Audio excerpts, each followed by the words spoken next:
అలాగే డిబేట్ కేంద్ర ప్రభుత్వం 130వ రాజ్యాంగ సవరణతో తీసుకొస్తున్న కొత్త అవినీతి నిరోధక చట్టం అనొచ్చు దీన్ని. అంటే వాళ్ళు వేరే పేరు పెట్టారు కానీ అర్థం అవడం కోసం మన భాషలో ఉండడం కోసం నేను దానికి కొత్త ఇది పెడుతున్నాను.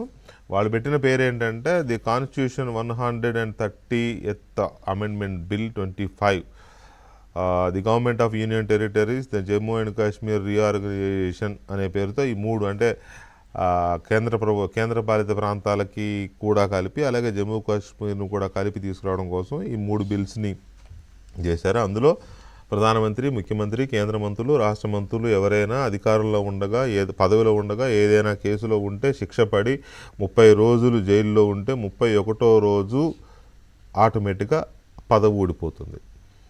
నేను పట్టుకుని వేలాడుతుంటే కుదరదు అనేది ఈ చట్టం యొక్క ఉద్దేశం. దీని మీద గొడవ జరుగుతోంది. చర్చను మనం చూద్దాం ఇక్కడ ఏమనుకుంటున్నారు పార్టీలు అనేవి కూడా.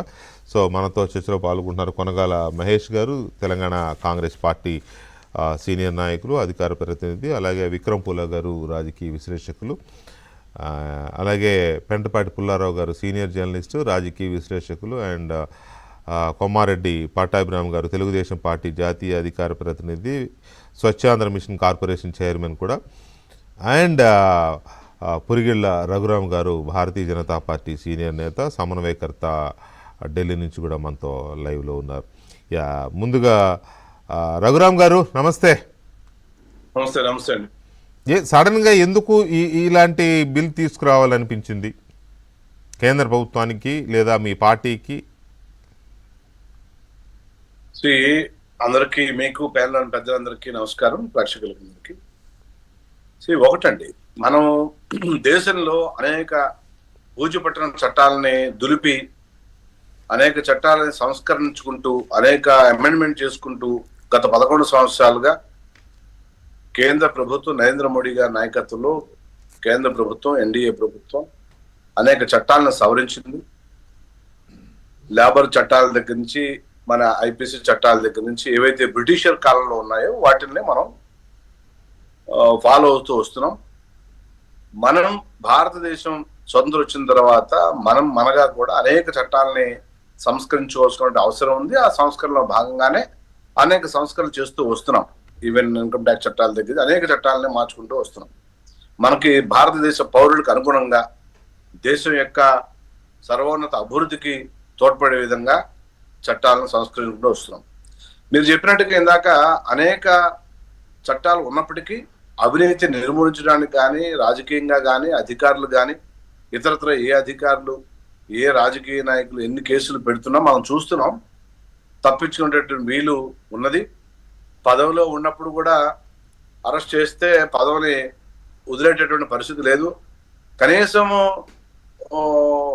అరే కేసు వచ్చింది, ఇదేదో బయటకు వచ్చిన తర్వాత పదవి చేపడదాం అనేటటువంటి సంస్కృతి లేకుండా పోయింది. గతంలో మనం చూస్తే అద్వానీ గారి పేరు, లాలకృష్ణ అద్వానీ గారి పేరు కేవలం ఒక జైన్ అనే డైరీలో రాసుకున్న పేరు ఎల్కే అని ఉంటేనే, ఆయన మీద ఆరోపణ చేస్తేనే ఇమీడియట్ గా ఆయన లోక్సభకి పోటీ చేయని జీవితంలో అది క్లియర్ అవుతాయని చెప్పేసి చాలా ఆయన స్వచ్ఛందంగా ఆయనే ప్రకటించుకున్నారు. మళ్ళీ క్లీన్ చిట్ వచ్చే వరకు ఆయన పోటీ కూడా చేయలేరు, ఏ పదవిలో లేరు. సో ఆ విధమైన సంస్కృతి గత 20 ఏళ్ల క్రితం మనం చూసాము. ఇప్పుడున్నటువంటి పరిస్థితి మనం చూస్తూనే ఉన్నాం. సాక్షాత్ ముఖ్యమంత్రి జైల్లో ఉండి నడిపించిన సందర్భాలు ఇందాక మీరు చెప్పారు, మనం అంతా చూస్తూనే ఉన్నాం. సో మంత్రులు కూడా ఢిల్లీలో మంత్రులు 2-3 మంత్రులు జైలు నుంచి నడిపించారు.